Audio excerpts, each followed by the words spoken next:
Alright guys, it is Blue Juice. Today we are going to be working on a little bit of redstone. This right here is a gigantic endgame sugarcane farm that I designed for use in the Bedrock edition of Minecraft. No one has really come to me with a straight answer for how much sugarcane we could get. There wasn't really any real mass sugarcane devices out there, and I think that this is going to be one that works. I got approximately 200 drops per hour from this, which is about, if I'm correct, 4 stacks, maybe a little bit less. But it's definitely good for some in-game. This is a quite large system, so I completely understand if someone doesn't want to build this, but it is modular, and I'll be showing you how to build each module that's available. There's one for the very bottom, and then one for the middle and up. Alright, and with that being said, let's just go into the tutorial.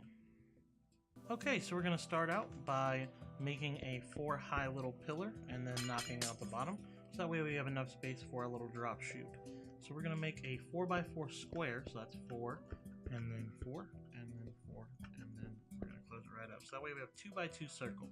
Now on each side we're going to go out by 7, so that's 1, 2, 3, 4, 5, 6, 7. And then 2, 3, 4, 5, 6, 7. And 1, 2, 3, 4, 5, 6, 7. And 1, 2, 3, 4, 5, 6, 7. Alright, and then we're going to just connect these up at the corners, so that way we can make a nice square, and we're going to fill that in. Okay. Now, to actually make this a nice collection system, we got to have some water. So we're just going to make some little corners here with some glass before we start anything.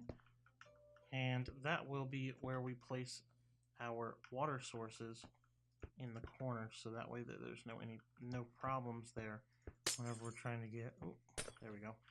And then we're just going to take our dirt and run it right along the rim. Okay.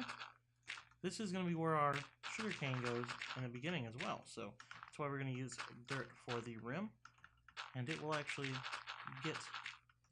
make it so that we don't have to put any extra water for the bottom layer, and that's why there is 2 separate designs for this. Now, alright, so now that we have the dirt around the rim, we're just going to go through and place our water buckets around. So then, bam, there we go, and we're going to start not right next to it, but right next to it on the other side. So that's 1, and we're going to go 2, and we're going to just fill all of these in over until we are at 2, and then right there, and then go 2 again, fill it all the way in, and then 1 right there, 2 again. You got this already. Right around the circle, another one, and then we're almost done. Boom. There we go. Make sure we've got no lockups, and then that's our full completed pickup system for our items. They will slide much faster on the ice, and they should collect much faster. Okay, so we're going to start off by doing something nice and simple. We're just going to put a little backdrop here for our items. I'm going to put 1 sea lantern there. That's the lighting source I've used. You can use any lighting source though. We're going to go over 6. That's 3, 4, 5, 6. Put 2 in the center, and then put 1, 2, 3, 4, 5, 6, and then another on the end. So then we can just build up our stained glass right there. You would do it on both sides, but it's not exactly necessary. So because this is the bottom one, we have water sources right here. We can just place in these right here. We don't even need to stress it. So we don't have to go and build any kind of encasement for this or anything. But what we are going to have to do is build our observers. So once again, if you're building the whole thing, you'd want to put them at both sides. But we're going to just be building the bottom one right now. So we're going to put the observers in. And like I said, you can put this in whenever you want. I build it totally different when I'm doing it that way. But after we got our observers in the corners, we're going to just place our pistons right across there. That's going to be how we break the sugar cane. So then we're going to go right back up to our observers. We're going to put another row of observers right on top of those pistons to work as a double input. So we have these 2 on the sides that will activate, and it will break it before it gets to this point. And then if so happen we get one that comes up here, it will break and go right there into the center, and you have a pretty much lossless system. I've seen pretty much it's consistent with just dropping 1, and that's only if it drops from the top. But any other time it throws it right to the bottom, and occasionally you just lose a couple. So We're just going to place one row of blue concrete right here, and then we're going to place one blue concrete right here. So that is going to be necessary on both sides, like I said. I'm going to go ahead and show you. We built this corner right here. Okay, we're going to go make this little shape right there. One piston or one repeater right there, one repeater set to 3 ticks. This is a locking mechanism for our bottom row, because whenever we activate this, we're going to want it so that whenever these pistons activate, it doesn't cause any problems. That'll keep it from locking up. So 1, 2, 3, 4, 5, 6, 7.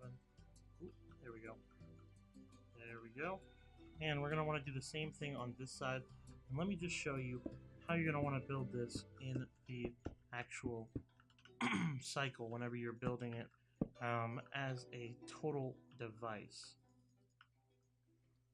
So real quick, I just wanted to show you how you would build this on the corner, so that way that wasn't left out in the tutorial. What you would have to do is you would still make your rows like I showed you before, but then you would click a one single piece right here, and then you would place a redstone on top of it. You would connect these via a almost M shape, and then you just put a little twofer on each end. So 1, 2, 1, 2. There we go. And then same thing as you do on the other one. You just build it like that. 3 ticks on the corner. Same thing on this side. 1 and 3 ticks on the corner.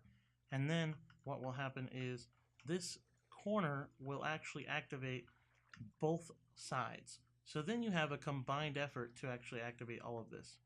Alright, and real quick, we're just going to come back to this. We just wanted to correct this component. It was at 3 ticks. We need to set this at 2 ticks. We were getting a little bit of repeating, and I was curious about it. That's actually right there. It's supposed to be just 1 tick. Boom. There we go. Alright, so then that is complete. This whole circuit is complete. Okay, so we're just going to start by making the blue stained glass match. So we need to level this out. Alright, and then we're going to make it come up one more.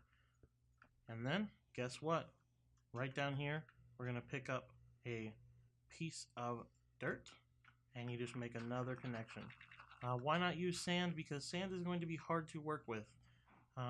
We are going to use the easiest materials. That way, there's no worry about it. So we're going to make a little pocket here for some water. So you just place your little little line right here. And guess what? This is the perfect distance to make just a 2 wide water stream. We don't have to have anything crazy. Literally, you just have to have water next to it, so we don't need to worry about that. Now, same thing as before. We're just going to place our little our little light sources. 1, 2, 3, 4, 5, 6, and then 2 in the middle, and then 1, 2, 3, 4, 5, 6, and then another one on the end. Look at that, nice and easy. And we're going to do the same thing as last time. Place our sugarcane. We don't want to do that too high just yet. We could always do this at any point. We can do this last if we want. I just like doing it at this point because it's easy to put it down at this point in the game. So we're going to go ahead and make our glass match once again. And we're going to go for our pistons. You just put those right across the back here. And then we need our observers. So same thing as before. We put our observers in the corners right here so that they match up in the middle. You want to have both of these little dots right here. And then we're just going to smack one little blue concrete right there. Now let's go ahead and build our concrete powder right here, or our concrete path right here, and smack that one right there. And our observers go across the top row just like the first time. These are very simple after this. They're made exactly the same. We're going to go ahead and put our stained glass on top, and then we can start working on the redstone. Redstone, you just make the concrete path like you did before. Once again, if you need to go back to the earlier part of the game, or the earlier part of the video, it will actually show you how to make this on the bigger form that we have there. Now we're just going to build our little paths for our redstone to go across and get the redstone put down. So we're going to make this little L shape, redstone repeater with 2 ticks, not 3. I know I said that before, don't worry, I'm a special guy, I don't really say stuff right. So come right there. Alright, and we're going to put our redstone repeaters right here. Remember, 2 ticks. Blue doesn't know what he's talking about, so don't listen to earlier, Blue. Alright, and now that we've done that, we now have a successfully created double level to ours. Boom, there we go. And if we place here, again, it goes. Now, once again, you're just going to want to repeat this on all sides. The one that I built is 3 high and it has 4 modules. So you can do this at pretty much any point. I don't think that the collection system is necessary. If you do a single one, you could probably just slap some glass over in front right here and it would all collect at the bottom. You might actually get a nice easier rate out of it. I just needed something that could all be put at the same time with the small rate or with the small distance that you're working with. Rendering inside of a realm, we cannot take that for granted. So uh, I built this just for that. Okay, and last but not least, we're going to switch over to the big guy for this one. We're just going to show you how to build a nice, easy collection system. Once again, you can use any collection system you want, but I like to do something like this.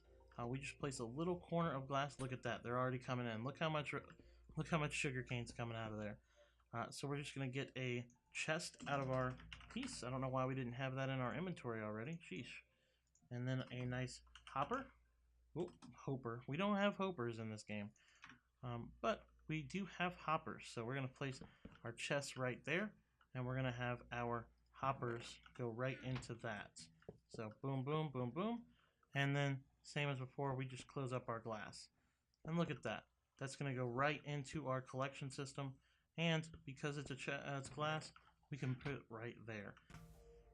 Okay guys, thank you for watching this little tutorial on how to make this. Like I said before in the beginning, this is going to drop approximately 200 drops an hour. There hasn't really been much for any kind of bedrock redstone, so I'm going to attempt to work with my limited knowledge of redstone and some of other people's designs and just kind of tweak it for myself.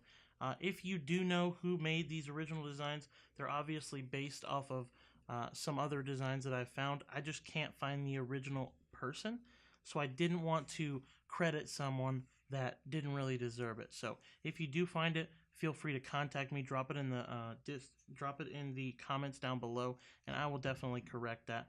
But until then, feel free to like if you liked the video, subscribe to my YouTube channel, check out my Twitch, follow me on Twitter. Comment down below if you have any suggestions on how to repair it, and we'll definitely make this as efficient as possible. I'm here for the community and nothing else. So thank you guys, and I'll see you next time.